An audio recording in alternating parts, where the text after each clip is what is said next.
Hi friends, ఎలా ఉన్నారు? అందరూ బాగుండాలని కోరుకుంటూ నేను మీ వెంకటేశ్వర్లు. మన ఛానల్ ఎవరైనా సబ్స్క్రైబ్ చేసుకోకుండా ఉంటే సబ్స్క్రైబ్ చేసుకోండి. మన ఛానల్ పేరు వచ్చి విక్రాంత్ అయ్యన్. అలానే లైక్ చేయండి, షేర్ చేయండి, కామెంట్ చేయండి. ఇలానే మంచి మంచి వీడియోస్తో నేను మీ ముందుకు వస్తాను.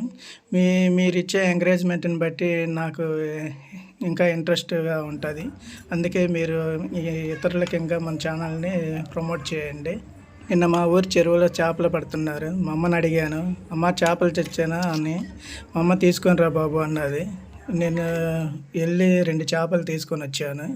మా అమ్మ చాలా కష్టపడి మొత్తం క్లీన్ చేసి బాగా నీట్గా తయారు చేసి మా వైఫ్ చేపల కూర చేస్తానని మా అమ్మకి చెప్పేది. సరే అన్నది.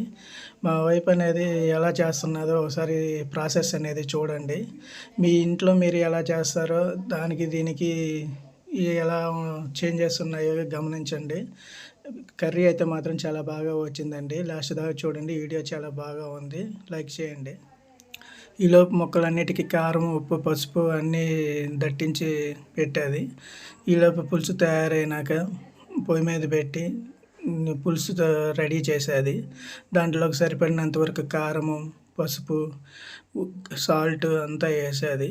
బాగా మరగనిచ్చి బాగా మరిగినాక ఈలోపు మసాలా అన్నీ రెడీ చేసుకున్నది. కాగేలోపు ధనియాలు, కొబ్బరి, తెల్లగడ్డలు, అల్లము అన్నీ రెడీ చేసుకుని అలాగే జీలకర్ర అన్నీ వేసి రెడీ చేసేది.